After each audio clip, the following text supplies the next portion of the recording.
Hey, does the idea of getting your beautiful business in front of hundreds, if not thousands more of your ideal customers excite you? No need to answer that. Of course it does. Then join Dale Beaumont and me as we detail the 7 steps to creating a highly profitable partnership. Pen and paper at the ready, team.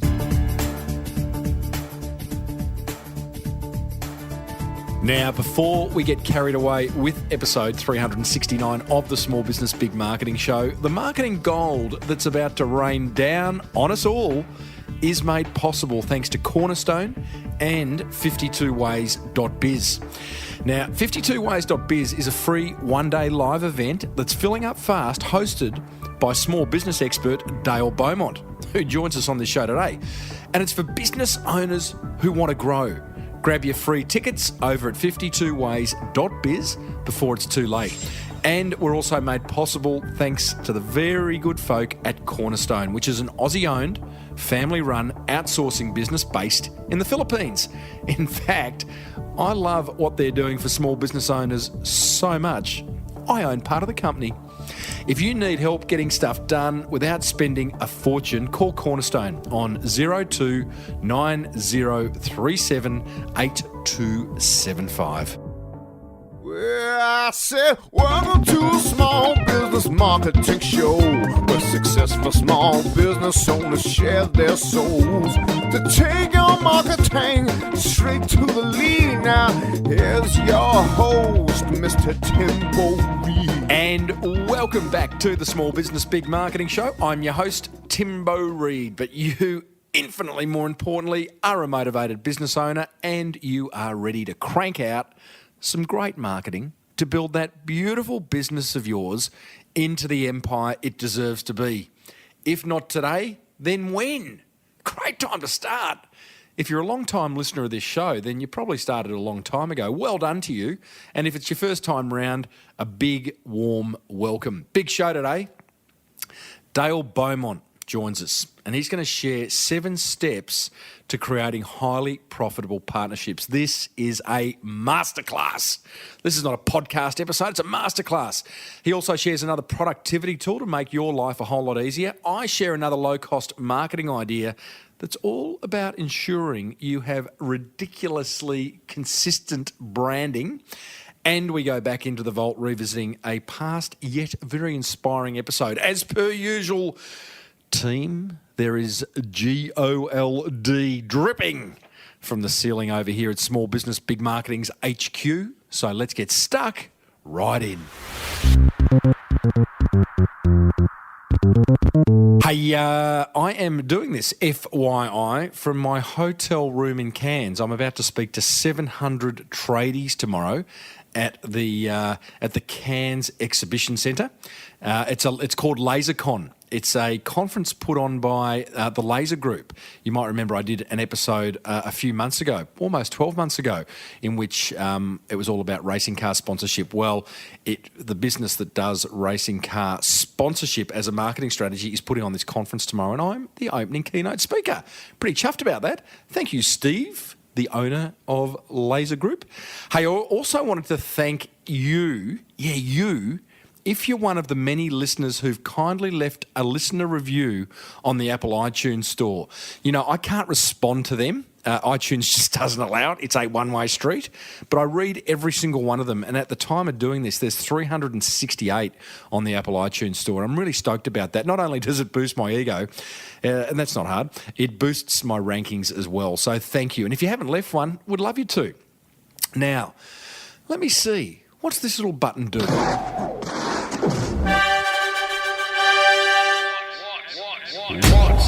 have you got to lose? That's what it does. It's time for one simple yet effective marketing idea that you can implement immediately. One that's not going to cost you a fortune and that might just generate you more awareness, more inquiry, and ultimately more sales. Yeah, I call today's idea the brand consistency hack. Does your business present itself consistently across all its touch points? Is the logo you use on your business card the same as the one you use on your website? Is the copy that you use on your sales brochure the same as what appears in your sales letter? Are all your social media headers the same? If at this point you're starting to cringe knowing that this isn't the case for your business, then don't stress, you're not alone. I am amazed at how many businesses I come across whose marketing touchpoints look as though they've been created by 10 different people and a couple of animals. Harsh but fair. And often they have. With all good intention, they had a logo designed by a graphic designer, but then they had someone else create the stationery and another person create the Christmas card and someone else the signage and so on and so on. Get the picture? Well, if there's one thing we can learn from the top end of town, it's that brand consistency is critical. That's why the big boys employ brand managers. Look at Apple. Their website uses the same design and copy cues as their stores, as does their packaging, signage, instruction manuals, and so on. Having a brand that presents itself consistently across all marketing touchpoints doesn't have to cost any more, and it's bloody good for business. So, here's my 3 steps to creating a ridiculously consistent brand. Step 1. Conduct an audit of every marketing touchpoint in your business. In fact, pull them all together and blue tack them up on a wall. If that means printing pages of your website and your brochures and all that, do it. Step 2, cringe for just a moment as you realise how embarrassingly inconsistent they are. Step 3, bite the bullet and employ a graphic designer, a web designer, and a copywriter to go through with a fine-tooth comb and get everything back on the same page. And here's the pro tip. Don't underestimate the power of this exercise. As I mentioned earlier, all the big brands do this, as it establishes a sense of familiarity amongst your precious prospects and customers. There you go. That's my 3 steps to creating a ridiculously consistent brand. Head over to smallbusinessbigmarketing.com/369, where you'll find some additional resources to help you bring this idea to life, including where to find copywriters and designers to get you on your way in case you don't have them on your team. And if you'd like some help implementing any of the marketing ideas I share in this segment, and there's been 35 so far, which you'll find in my blog over at smallbusinessbigmarketing.com, then go ahead and join the Small Business Big Marketing Club over at the same link, where I'll personally support you daily on your marketing journey. So, what have you got to lose?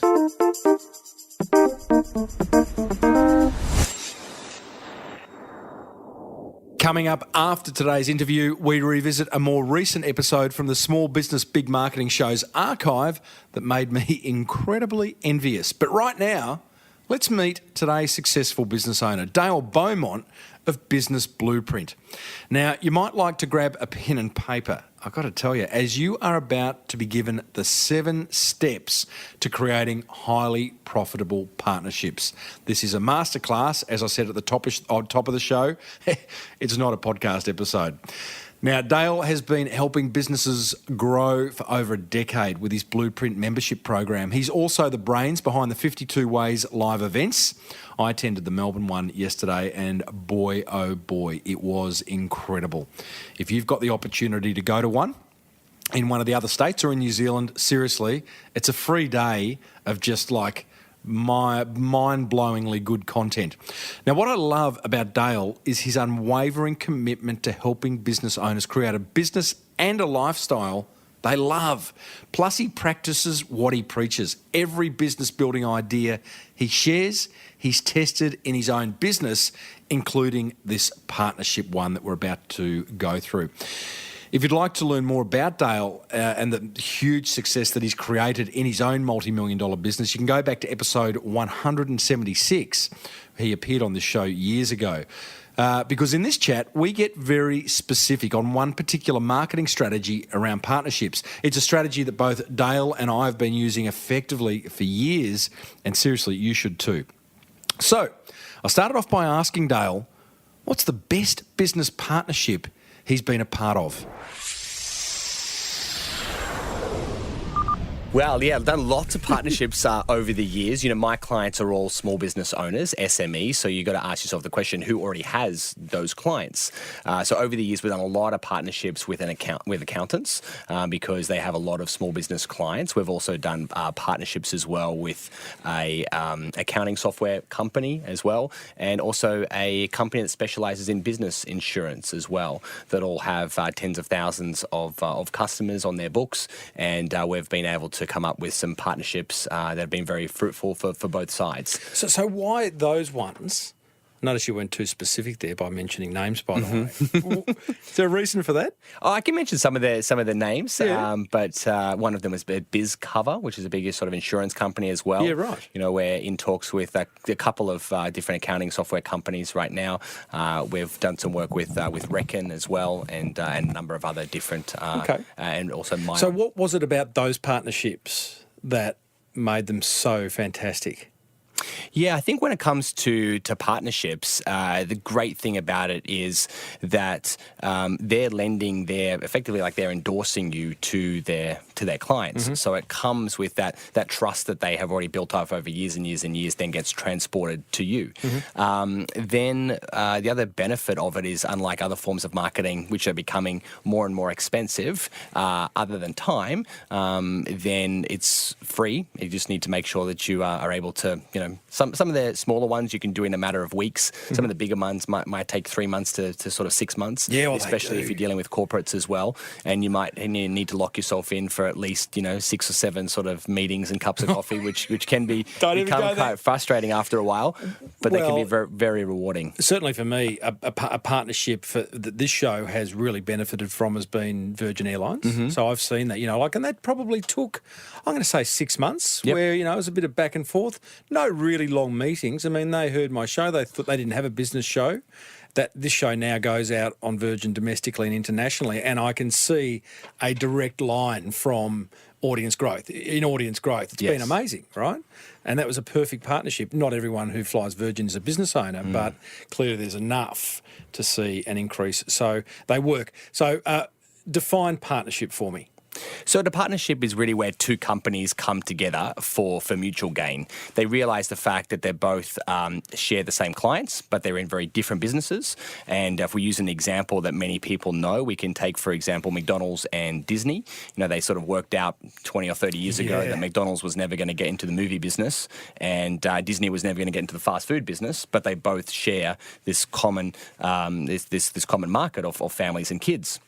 So, you know the story, how it works, that you go in to buy your kids a Happy Meal, and then there's a big, character on the outside. It could be The Incredibles or something like that. Then kids fall in love with this character. It oftentimes comes with a little toy, and then so they're playing with it for the next few days or weeks, and then the ads start coming on for the movies. They thought, oh, that's that little character. Let's go to the movies. And then while they're at the movies, normally there's, within 2-3 minutes of most cinemas, there's a McDonald's as well. So then they go get the next character, and the circle kind of continues. So, the fast food drives movies, and then the movies drives fast food as well. Another one that many people know would be Nike and also Apple as well, where they've kind of formed a partnership together to grow each other's businesses. And then, of course, closer to home in Australia, you've got obviously the big supermarkets now that are doing that have now taken over a lot of the petrol stations, and they're giving the dockets that then you go into the supermarket, you then get the next docket to go back and get fuel. Yep. And so they're creating that sort of loyalty but there's partnerships really all around us, and you'll probably start seeing them more and more now that you've got to ask, do you use the fuel docket? Does Dale Beaumont use the fuel? Come on. To be honest, honest show. To be honest, I don't. I really don't. I'm happy to suck it up and pay whatever it is. They always go to use flybys. My wife uses all that stuff, right. And when she does the shop, and I kind of feel like, if I'm going to do it once every couple of months, there's no point. But I probably should. Well, I chase the Virgin Velocity points. I go to BP now instead of, being a tight ass that I am. Yeah. Hey, poor old podcaster and stuff. So, okay, get it. So what we want to do now is walk through 7 steps to creating a partnership that gets you more. I suppose you've got a part of the steps is define what outcome you're looking for, right? It could be more clients. It could be more sales. It could be more email addresses. I don't know. Is that a step? Yeah, so I think that we've quickly established the why you'd want to do this. It's like putting your business, kind of into overdrive in terms of marketing. Okay. And the philosophy behind partnerships are, you got two choices. One, you can either go out there and try to find 1,000 new customers, and so you're walking out to people, do you want to buy, do you want to buy, do you want to buy? That's hard work if you're having to have 1,000 conversations. Instead, you might have 5 or 10 or maybe 20 conversations, and you identify a marketing partner, and that's someone who has 1,000 customers, and they're happy to endorse you to their 1,000 customers. So it's a mindset shift from stop looking for customers and start looking for partners, because each partner is just one person, but they can lead you to 100, 500, 1,000, 10,000 potential clients. And these aren't just any clients. These are clients that have been, that comes with an endorsement as well. So not only are they're more numerous, but also they're normally that rapport and credibility gets transferred to you. So these are oftentimes, warmer leads as opposed to just going out to people and they don't know who you are from a bar of soap. But, if Virgin's saying this guy's good, then, okay, I'm going to pay attention. Yeah, right. We could even use the word amplification here, couldn't we? Absolutely. That's what this does. Yep. Right? So not only is it... Have you got any other geeky words just to get out before we lead into the 7 steps of creating an effective I really partnership? like leverage, being able to leverage your marketing efforts. Optimize, yeah. So, and also, it's also good for your brand as well, because, no one likes to do business with someone that's kind of untested, but if you, on your website, and you should promote your partnerships. If you go to one of our websites, we'll talk about it later on. I know people have heard of 52ways.biz, which is an event that we run. If you scroll down at the bottom, it's got our partners include, and there's logos there. So even if nothing else, it just shows the fact that I'm gonna have some guarantee that if I work with this company, they're not going to be a fly-by-nighter, or they've got some credibility. The fact that they're working with these other brands, they must be good. I keep saying we're going to lead into these 7 steps, Yeah, and we ready will. for But what comes to mind is this is not a commonly talked about marketing strategy yet. In my experience, your experience, and other business owners that I've seen embrace partnerships, it's unbelievably effective. So my question is, why are there a lot of business owners still sort of conundering, I don't even know if that's a word, conundering over Facebook ads or going to a network event when they could be actually spending 2 or 3 hours nutting out an ideal partnership? And that's exactly what we're going to talk about in this interview, but it all comes down to, we've never been trained. We've always been trained to you want more money, go find customers. And so the mindset is around going, okay, you'll get customers, but find marketing partners. Find the one person that's going to lead you to 1,000 people or 5,000 people or 10,000 people. So it is a different mindset shift, and it's also around, this strategy is also called influencing the influencers. If you can influence an influencer, then they're going to be able to promote you to lots of people. Do you think, Dale, the reason many small business owners don't chase this strategy is because it feels like it's going to take quite some time, whereas if I just go and chase a customer now and they buy, then I've got a sale? Yeah, that's exactly right. It's the kind of short-term gain versus, And the analogy that we could use here is it's like carrying buckets of water instead of building a pipeline. If you want to go get some customers, you go get some. But it's still manual. It's still, you're never any further ahead, because you've got to go find the next customer, the next customer, the next customer. And the moment you kind of get busy and you stop finding customers, then you run out of fresh leads. But if you're building a pipeline, if you've got someone that, like I've got a partnership with an accountant, and once a month I do a webinar for his clients. So I've got 12 different topics. He just intros me, I promote, so every single month we're getting a flow coming in of leads, because that's kind of like building a pipeline. We've got an agreement over 12 months. I'm going to add some value to his business, and in return, he's going to send qualified customers my way. So that's it's just a mindset shift around. It does take a little bit more time, but when you think about one partnership could lead you to hundreds or thousands of customers, it actually, in the long run, medium to long run, will save you a lot of time, a lot of effort. Yeah, a lot of time. Okay. Listeners, talking to Dale Beaumont, past guest of this show, founder of Business Blueprint, and a wonderful live event series called 52ways.biz, which I'm attending tomorrow. Very excited about this. Yeah, it's a one-day event, and it's awesome. No doubt. 52 strategies in one day. Yeah. And anyone... 52 strategies just one day. Come on. It's fast-paced. It's Right. action-packed, and people really love it. Okay, well, I will be reporting on that next week. But let's get stuck into step one of creating an effective partnership. So step one is you've got to know who is your customer. Who do you want to kind of reach? Oftentimes in marketing now, the term avatar has kind of become synonymous with helping you to get really, really clear on who are your ideal customers. Now, I know you talk about it, we talk about it all the time, but still a lot of business owners have struggled to identify who their customers really are.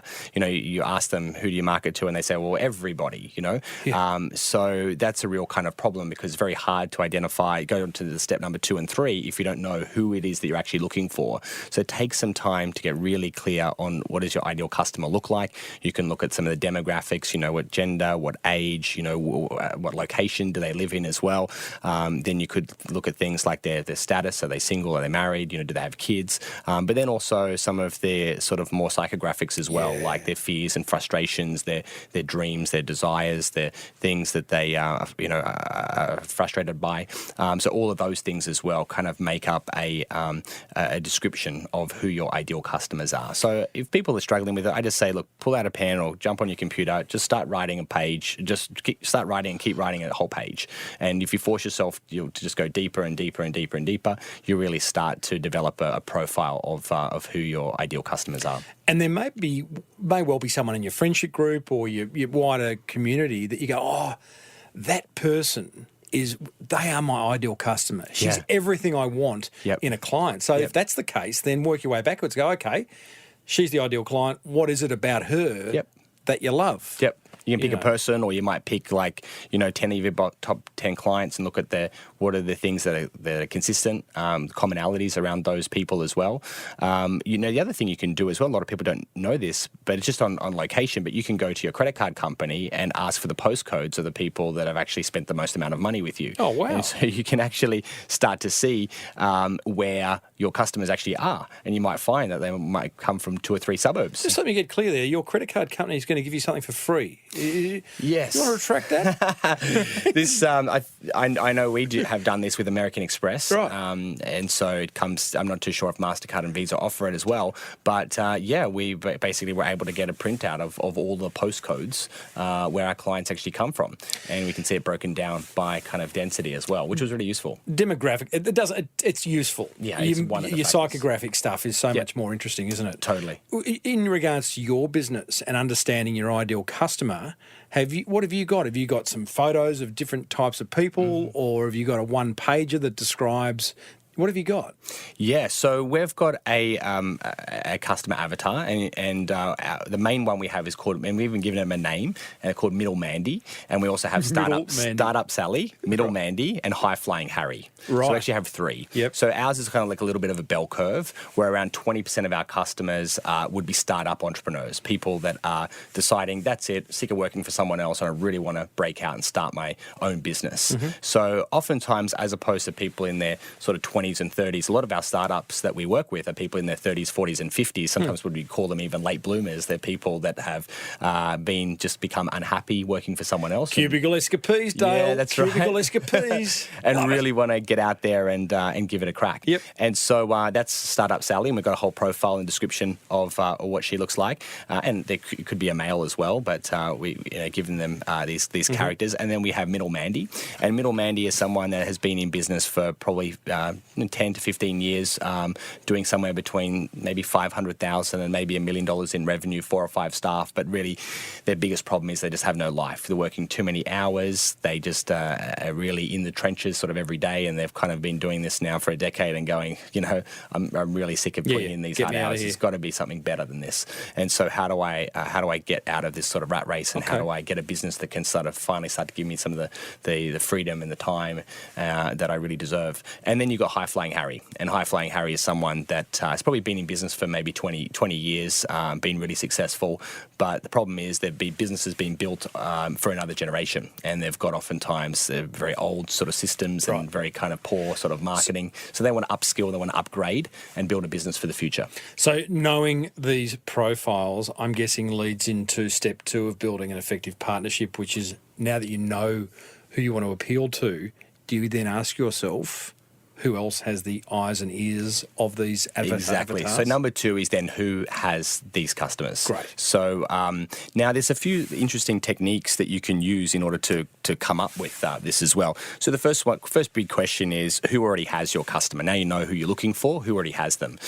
So you might already think of some brands that come to mind of things that they buy or places that they shop or things that they also need and spend money on. Another question you can ask, which is quite interesting, is who has your customer before you and who has your customer after you. So if you think about it, if you're in the kind of the middle, there's a bit of a lead up before someone will come and see you. For example, if you're a weight loss coach, maybe they go to their doctor first and their doctor sort of says, look, blood pressure's a bit high, carrying a few too many kilos. I think you really need to see someone. There's someone that's local that's a weight loss coach and I want to put you guys in touch. So that's maybe a doctor, for example. It could be a naturopath, or it could be someone that has your customer before you. So what is the lead up to someone going, you know what, I need to work with this person? And then also the other thing is, which is quite interesting, is who has your customer after you?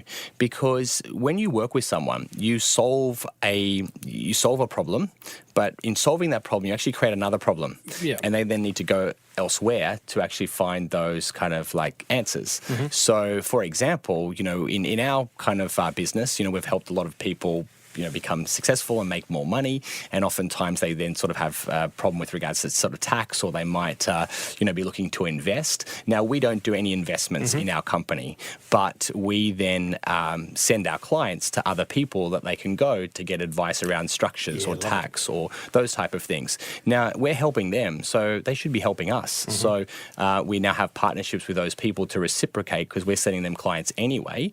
Like another one is a lot of people come work with us and they then realize the fact that they need a new website, or they need to get onto Google Apps, or they need to move to a cloud-based accounting software. So who has your customer before you? Who has your customer after you?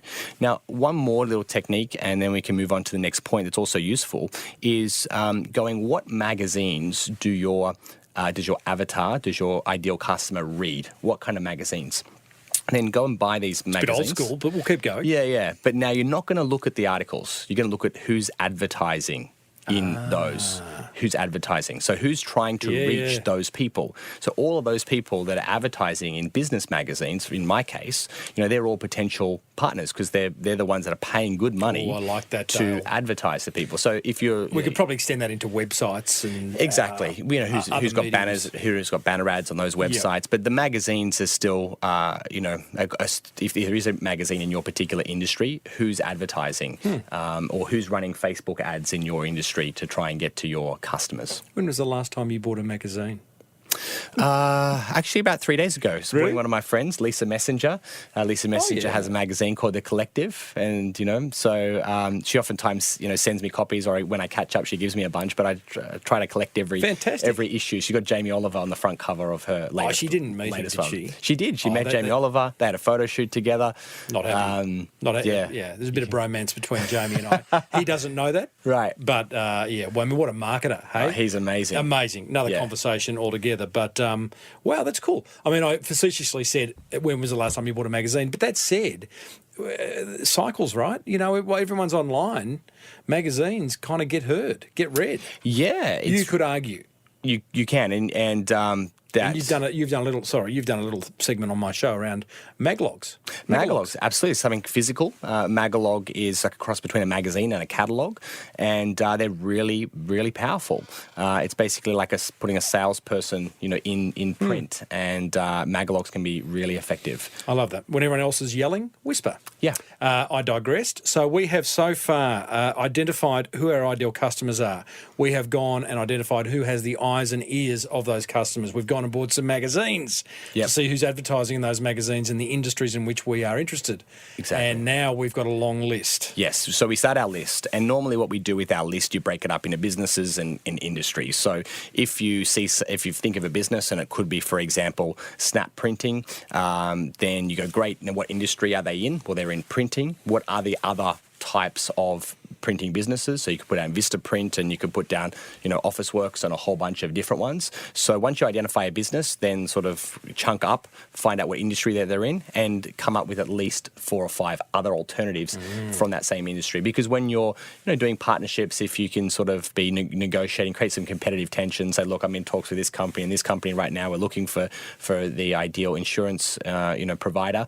I'm currently talking with Suncorp, and I'm also talking with RACV, and I'm talking with this company as well. We need to move this Play forward. them off. Yeah, exactly. So it's always good to have at least 4 or 5 in each kind of area. Okay. So step 3 is to make contact with them, or step 3 is simply to go and expand on in my model. the Before we industry. get there, so step 1 was around know who your ideal customers are. Step 1, who already has them, and develop your list. So that's all part of step number 2. Step number 3 then is, before you start to, let me tell you a quick story Love a first. story. Okay, so I was at this personal development seminar once, and this lady was sort of talking about, finding your ideal customer. Finding your ideal partner, right? So it's like a relationship sort of workshop, and if you watch the movie Pre-marriage days, The Secret, Dale, pre-marriage days, a number of years ago. Yeah. If you watch the movie The Secret, it'll basically say, get really clear, the power of your thoughts, know what you want, blah, blah, blah, blah, blah, write it down on paper and look at it, visualize it every single day. And she's like, that's bullshit. She said that before writing this list of, I want someone that's tall, dark and handsome, blah, blah, blah, blah, blah, and this list of who your ideal partner is, instead write a list of what qualities, what attributes do I have that's going to attract a partner like that. So before you think what you want, think what have you got to give? Because maybe you might want someone that's tall, dark and handsome, but maybe they don't want you, So that's where you have to think before you think about, when you go into partnerships, like, I want you to email to my database, I want. What have I got to give? Nice. So you've got to think about, this is where you do a bit of an audit, a bit of a sort of a stock take, and you start to think about, what do I have to trade? Because that's really what a partnership is about. I've got some assets and you've got some assets, and we need to come up with a way that we can trade some of my assets for some of your assets, and we both win out of it. So that's where you've got to think about, what do I have to offer? So it's kind of quite interesting, and we can come up with some ideas here. And I would have thought too, just speaking of doing that audit around assets, I would say to anyone listening who's thinking, I'm quite liking what Dale's putting down, that there'll be assets in your business that you might not attach value to, but Absolutely. others would. Yeah.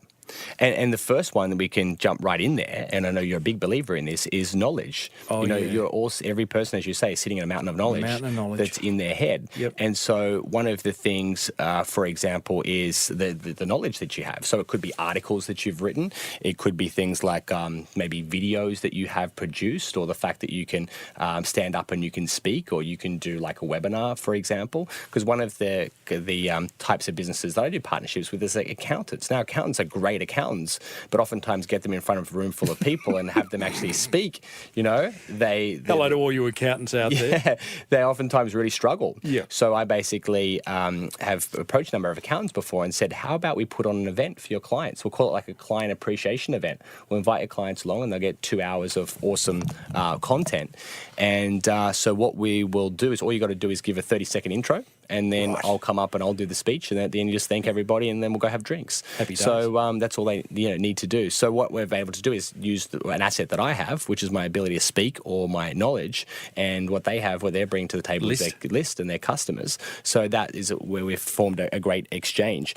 So one thing that you could do as well is that you could You've got your database of your customers that you have as well. You could have point of sale materials that you might have, or you might have the ability to give people a show bag when they purchase something as well, or it could be an over-the-counter, coupon that they might give. You might be able to create a stand in your shop, to promote someone, or it could be kind of like a wall where if you go into doctor's surgery, there's brochures, there as well. You could look at doing something along those lines. So some people that have physical businesses have in-store real estate where they could actually have a corner of their office, or they could have a wall dedicated to exposing their customers to potential complementary brands as well.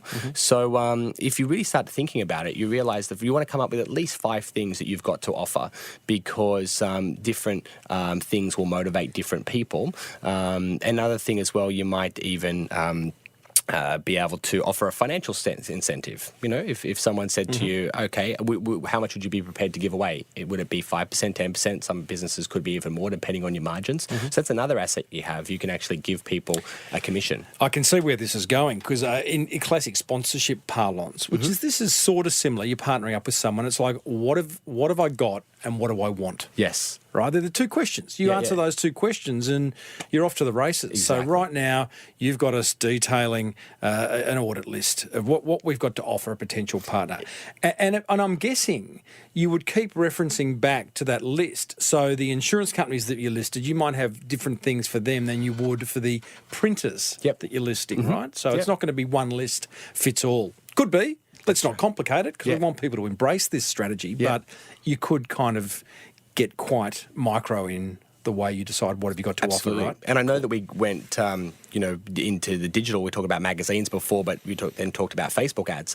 You know, even the fact that your Facebook, if you have Facebook Pixel installed, even your remarketing audience is something you can now trade as well. So I could say, Tim, I'm happy to do a Facebook ad to anyone that's visited my website in the last 6 months. And that could be, what I'm going to, you might pay for the actual ad spend, but what I'm going to do is give you qualified people that have been pixeled. So now that even becomes a commodity that you can trade as well. Brilliant. So come up with at least 5 things. If you can't come up with 5, you're just not trying hard enough. Go deeper, look around you, see what assets that you have, maybe even talk to a few friends because sometimes you don't even realize the fact that you've got all this knowledge in your head or you've got so much experience or you've got videos lying around or you've published a book before that's just sitting in your garage.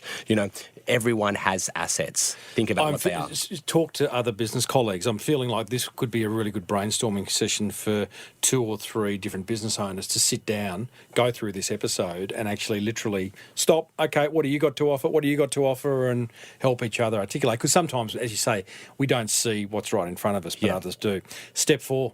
So step 4 is then you're going to decide, you need to be clear. What do you want? This is your time to actually say, what do you want?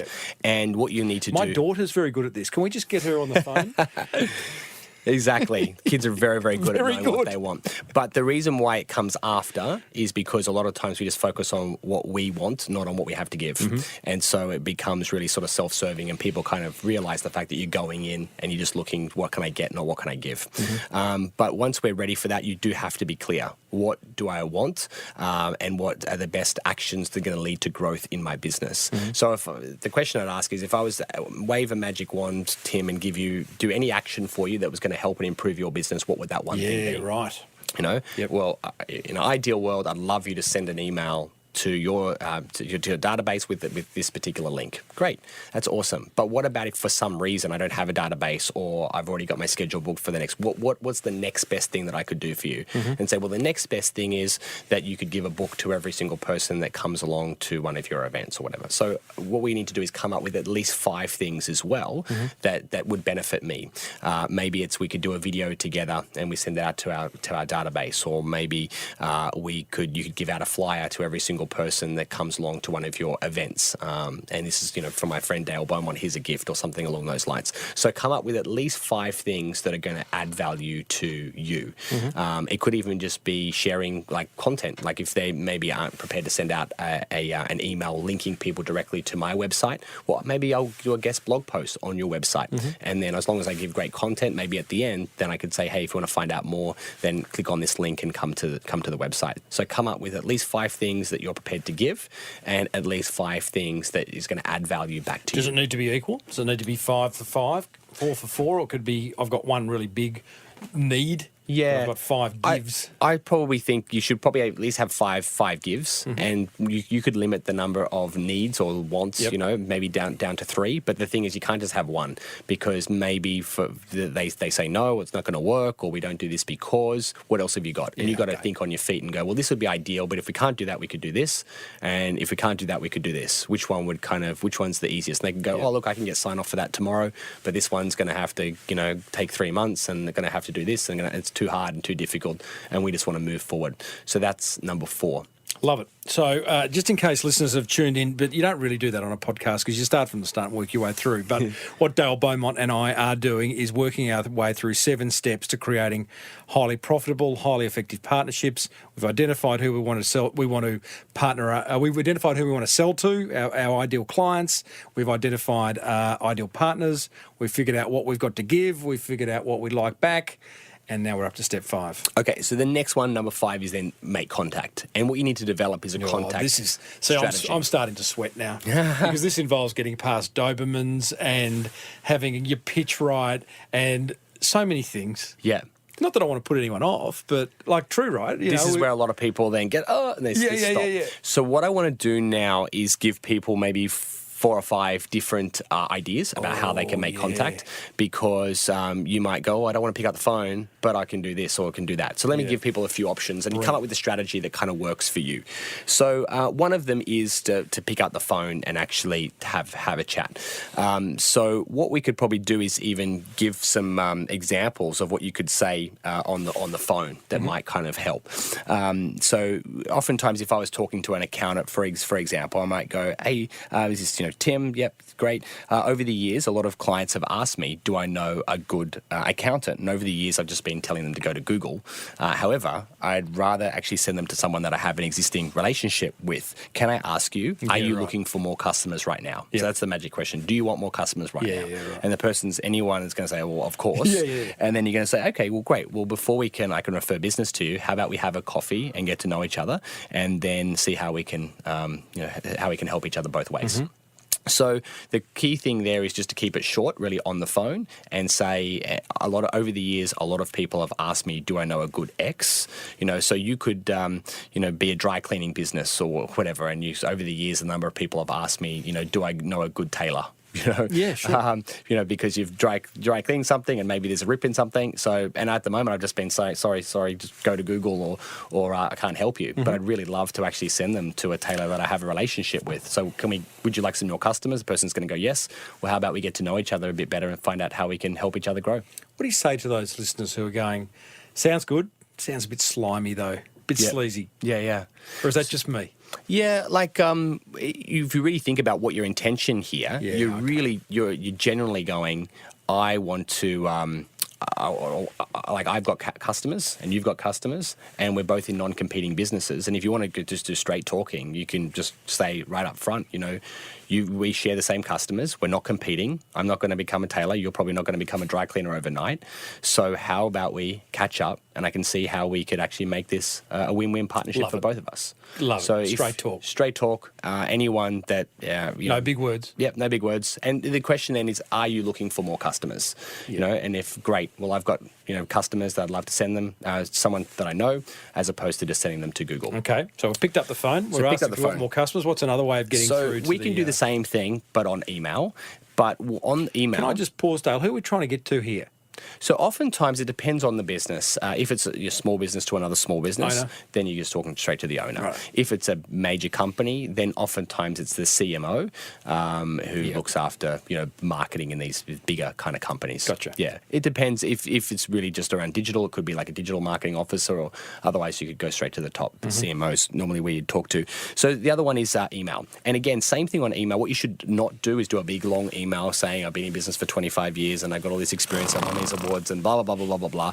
And it's simply a matter of, and there's even a strategy around this called short, personal, and expecting reply. So most emails are long, they're impersonal, and they don't expect a reply. So flip that around, make them short, make them personal, expecting a reply. Hey, Tim, just wanted to see, are you looking for more customers right now? ? Dale. That's it. One line. I love it. One line. I love that. It's the 9-word email. Yeah. That's right. So I sent one today. Yeah. In fact, I sent it before you came in. So I'm quite excited because it's actually with a potentially big partner. Nice. So I'm excited to see whether this person bites. So very short, 1-line email. Are you looking for more customers right now? ? And the they're probably going to be confused. That's totally fine. They're going to say, well, why do you ask? Or they're going to say, what do you have in mind? They're going to reply. Or they're going to reply. Yeah, they just can't not reply to an email like that. How can I not reply? And then you would say something along the lines of that. So they reply back and say, yes, I'm looking for more customers right now. And you go, tell me more. Got ya. And then you would probably say something along the lines of, can you tell me a little bit more about your customers and the type of customers that you're looking for, ? And once they get back a second reply, then your reply to them is look, Tim, rather than going backwards and forwards on email, how about we make a time to have a quick chat on the phone? Gotcha. So, and after they've replied, they can't not reply to that email because it's like now they know that I actually have replied, so I can't kind of just pretend I didn't get the email or it's the wrong address. So now they have to have that conversation. So that's another strategy Genius. as well. Another Like that one is go to trade shows. The reason why is because companies oftentimes invest, $5,000 to go to a trade show, and oftentimes have some of their heavy hitters there as well. So oftentimes there are representatives from the marketing teams kind of there, and you might just go and My have a chat. first ever sponsor of this show. I went to a small business trade show. Yep. I identified Net Registry as having the best stand in this expo. They'd spent a lot of time, effort, money. They just stood out, and I went up. I met the marketing manager, and they were with me for 4 years. So it's a great one. I like it. I like expos. So another one is strategy, which is like lumpy mail or shock and awe packs or things like this, where you send something physically in the mail. Love it. So over the years, there was one particular person that I went on his LinkedIn profile and found out he's a mad rugby fan. So I got the latest Australian rugby jersey, and it cost me $150. But again, that relationship has turned into tens of thousands of dollars. So that was well worth I it. like that. I've also heard of people that have actually sent people a shoe, just one shoe in the mail. And with a little card saying, "Hey, now I've got one foot in the door. How about you allow me to get my other foot in the door?" I and love talk to you this.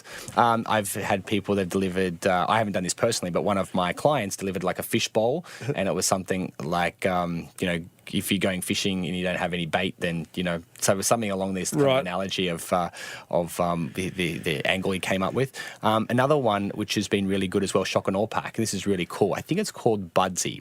And basically what I could do is take a photo of you on my phone, and I could send it to a company that will make a doll of you.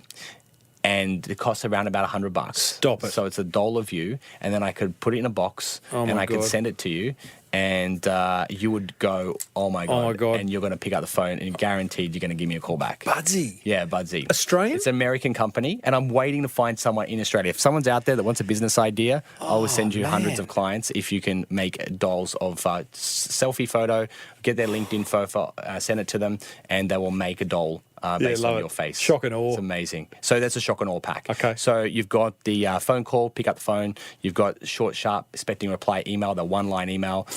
You've also got going along to trade shows as well. You've got the shock and awe pack, which can be really good. Or the other thing that you could do as well, which I know you've used many, many times, is to become a content producer, launch your own podcast or have your own digital magazine and call them up and say, hey, I'd like to interview you for the magazine.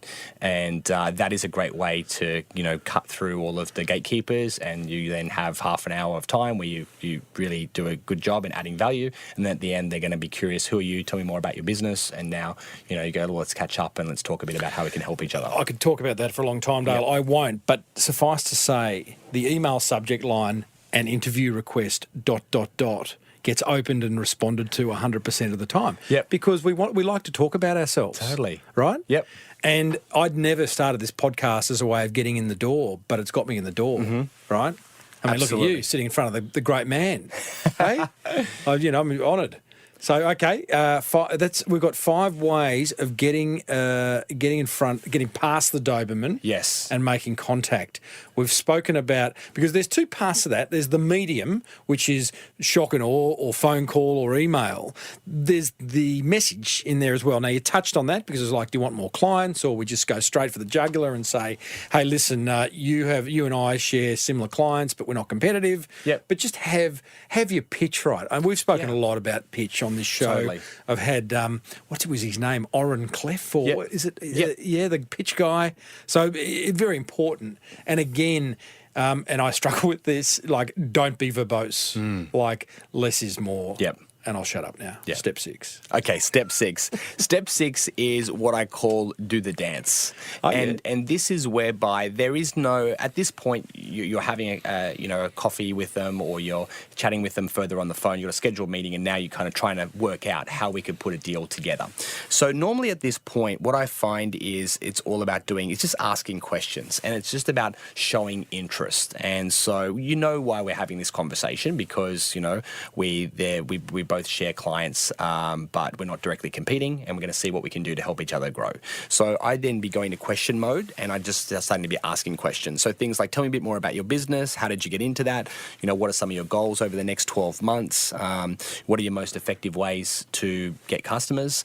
Have you done any partnerships or strategic alliances before? They might say, yeah, I've done a whole bunch of them. They're great. Or they might say, never done them before, so they might need to be educated a little bit.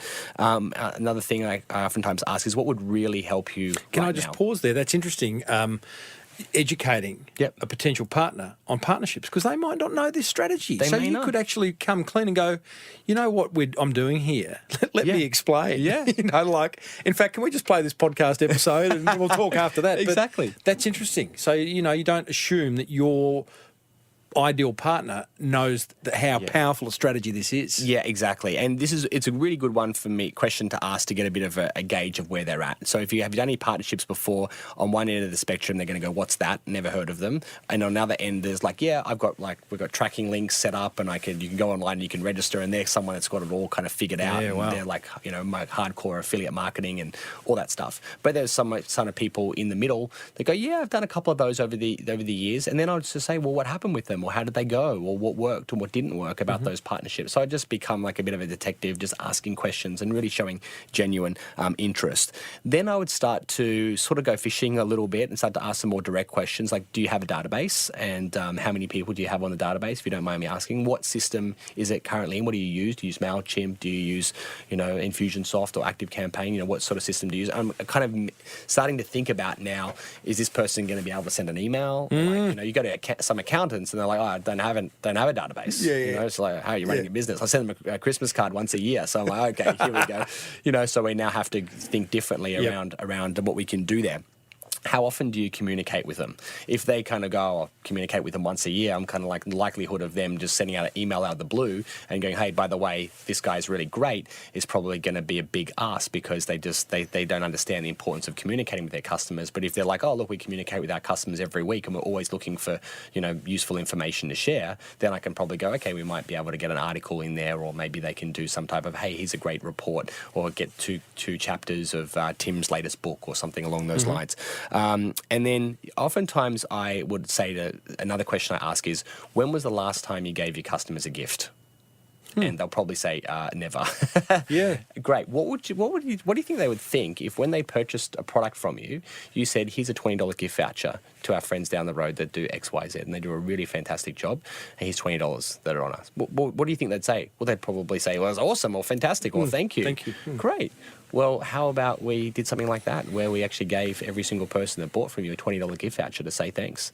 So this is whereby I'll ask that question. When was the last time you gave them a gift? And then what would you think your customers would say? So what we're sort of doing is painting a picture, or building that kind of future around them actually seeing this as a great opportunity. And then they're not just doing it because they have to, but they're doing it because they generally are helping their clients, or they're giving them something of value. And another thing is then I'd ask, how would you like me to add value back to you in return? And then where would you like to go from here? That's a good kind of question. So I think we should formalize something, or I think that we should, just get this set up, and then they will kind of inevitably sort of ask me, so what were you looking for? And then I'll start with, number one, what's going to do the best for me could be this, and number two would be this, number three, number four. I wouldn't go through them all at once, but I'd sort of go with the one that I know that's going to add the most amount of value to me, because if they go, sure, I'm happy to do that, then great, we've got a kind of a deal. And I've been finding out what's important to them and what would make a difference. And so that's when I'd say, how about I run a webinar for you once a month in exchange for, you doing this, or how about I give a gift with purchase in exchange for this? I'll send an email out to you to my database if you can give every client a $20 gift voucher. So what we're basically trying to do is I've got on one side, I've got a list of what I want. On the other side, I've got what am I prepared to give. And what I'm trying to do is create a match whereby, it might be number 2 for number 4 or number 1 for number 3. And that's the dance. And that can be done, face-to-face ideally, but it can be done over the phone, over Skype, however way is going to be most efficient, right? Exactly. So that's where you would find something that's going to go, that'll add value to me. And I go, that'll add value to me. And then go, well, let's trial it for 3 months and see how it works. And if it works, well then, kind of like draft up a kind of agreement, and we might run it for longer, maybe 12 months, and then we'll review after that. How does that sound? Gotcha. So number then 7 is basically seal the deal. So after you've done the dance, then we come up with an agreement. And normally it's just simply a matter of, I'm going to go back to the office, Tim. I'm going to type it up and I'll write down very clearly, this is what I'm prepared to do and this is what you're prepared to do over what period of time. And if we just hold both of our ends of the bargain, I think this would really work for us. What do you think? Yep, sure, great. So I go back, I type it up, very, very simple. Don't need to go to the lawyers or anything like that. Just here's what I'm prepared to do, here's what you're prepared to do, and let's review it in 3 months' time. And if it works, we'll kind of expand it, or we'll just keep doing it for longer.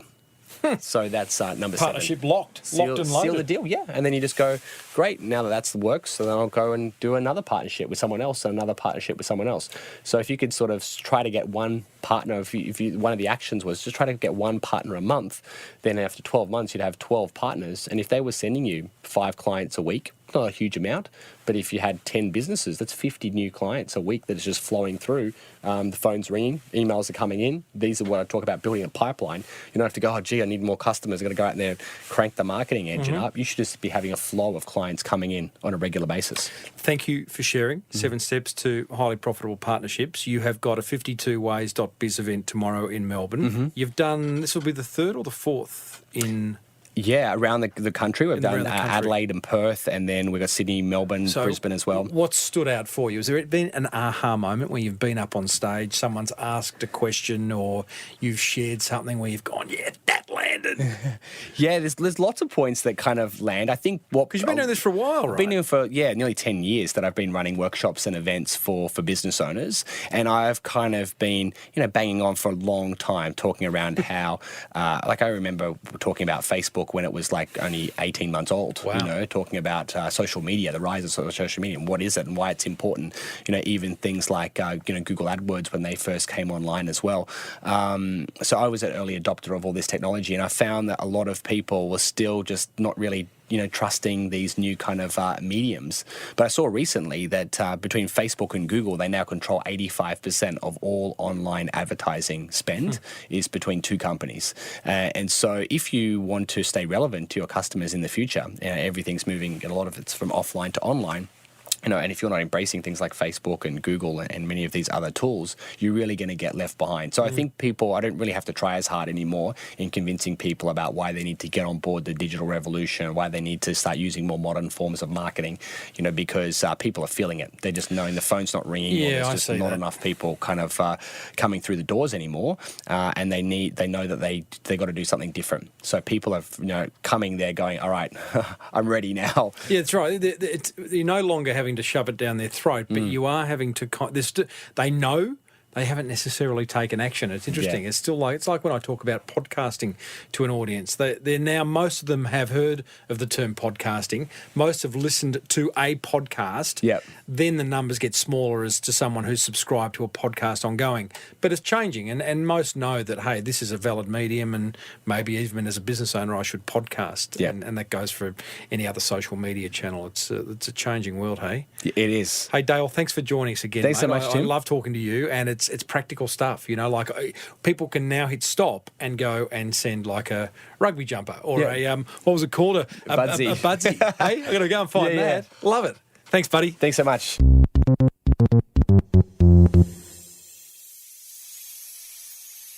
Well, there you go, team. Business blueprints and 52ways.biz's Dale Beaumont. Now, are you feeling overwhelmed? Well, don't be. That's why we broke this chat up into 7 steps.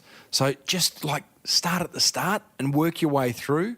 because it is such a very, very good marketing strategy is partnerships. Coming up, I share my top 3 attention grabbers from that fireside chat with Dale. Plus, I'll give you a sneak peek into next week's guest. But speaking of overwhelm, is it time you outsourced some tasks to the Philippines? I think so. Support for this show comes from Cornerstone, an Aussie-owned, family-run offshoring business based in the Philippines. You know, one of the great fears business owners have about offshoring is whether the people are suitably qualified, which may be a little unfounded.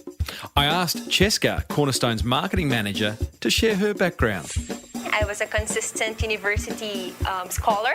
I was a president's lister and a consistent college scholar as well. So I graduated magna cum laude. And That's for the high five, right? yeah, I know. You've been waiting for that, Timbo. Yeah.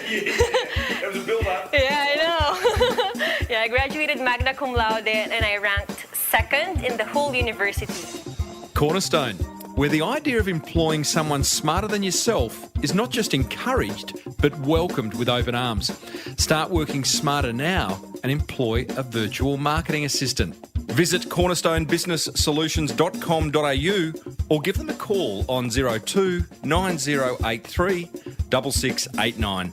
And tell them Timbo sent you. Oh, I do like those Cornerstone ads. Okay, my top 3 attention grabbers from my chat with Dale Beaumont from Business Blueprint, thanks to 52ways.biz and Cornerstone. Attention grabber number 1, Budsies. I love the idea of Budsies. Dale showed me a photo of the one he'd been sent and it just looked exactly like him. It's brilliant. Sending someone one of these is a great way to get their attention. What did Dale call the tactic? A shock and awe package, I think it was. That's a good strategy in itself. Feel free to send me one. PO Box 989 Mount Eliza 3930. Attention grabber number 2. Get clear on what you have to give before you put your hand out for the ask. Now, this is pretty much true of anything in life, right? Gary Vaynerchuk also talks about it at length in his seminal book on social media called Jab, Jab, Jab, Right Hook. Jab being a give and the right hook being the ask. And you've got to give a lot more jabs than you do right hooks. Attention grabber number 3, the power of partnerships. You know, in my experience, this is a very, very underutilised marketing strategy, yet one that has the potential for such a big impact on your business's growth. So if you liked what Dale had to share, then please, please, please, please implement it and let me know how it goes for your business. Hey, what grabbed your attention? Let me know. smallbusinessbigmarketing.com/369 is where you do that.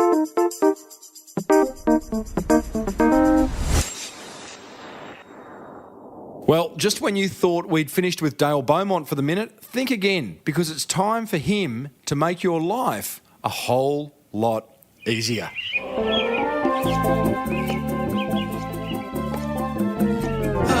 Life just got a whole lot easier. Hi, it's Dale Beaumont here from 52ways.biz, the best one-day business workshop ever, with another productivity tool to make your business life a whole lot easier. So the tool I have to share with you today is called Upwork. Upwork is a crowdsourcing tool where you can get jobs done by people from all over the world. Now, the way that these sites work, they work like a reverse auction. So rather than bidding the price up, people actually bid the price down. So what am I actually talking about? Well, what you need to do is go there, set up an account. Once you've done that, you can then start posting jobs. So jobs could be anything from designing a logo to getting some copy written, maybe designing a PDF document, or hundreds of other things. You can find out a lot more suggestions on the website itself. Once you then post your job, candidates, workers, freelancers from all around the world will bid on your project. But like I said, rather than bidding the price up, they bid the price down. Then you can select a person that you feel comfortable with. You can can check out their references, you can check out their experience. There's also star ratings as well. And then if you like them, you can give them the job. That money then sits in a holding account, and when they've completed the job, then the money gets released. That's a little overview around Upwork. If you'd like to find out more, then come to one of our live events. There you go. I told you life would get a whole lot easier. This has been Dale Beaumont from 52ways.biz. Now, back to you, Timbo. Life just got a whole lot easier. Hey, thanks, Dale. Upwork is a great way to dip your toe into the amazing world of outsourcing, or, if you already are, to get a whole lot of marketing done without spending a fortune. Hey, if you're loving the productivity tools Dale's sharing, then you're going to love his upcoming live events, which are touring around Australia and New Zealand over the coming months. 8 hours, solid, business building gold, great opportunity to network with like-minded people. It's just a bloody good day out. You can grab a free ticket for you and a mate over at 52ways.biz.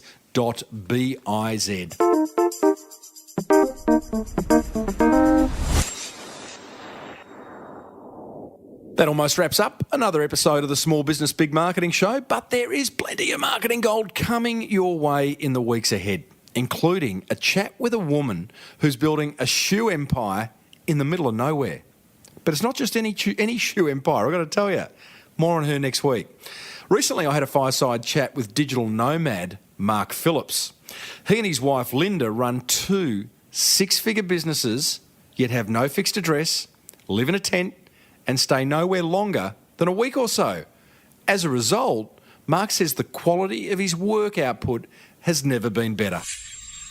I'm more happy with what I'm delivering. I'm discovering my own creativity is bringing forward opportunities that I wasn't seeing a few years ago, and my clients haven't seen them. Oh, that was a lot of fun, that interview. They really are living an amazing life as they travel the world and build those six-figure businesses. Hey, I'd love to hear from you. Email me, tim@timreid.com.au. Just say hi, feedback, comment. Maybe there's someone you'd love me to interview. Maybe you'd like to appear on the show. Pitch me. I don't know. Hit me up on Twitter @TimboReid. Join the Small Business Big Marketing Facebook page. There's lots of ways to connect. Let's do that. Hey, be sure to grab your free seat at Dale Beaumont's 52 Ways event. It's a ripper.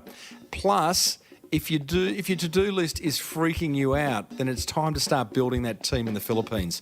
So give Cornerstone's David Warren a buzz on 02 9037 8275 or visit cornerstonebusinesssolutions.com.au.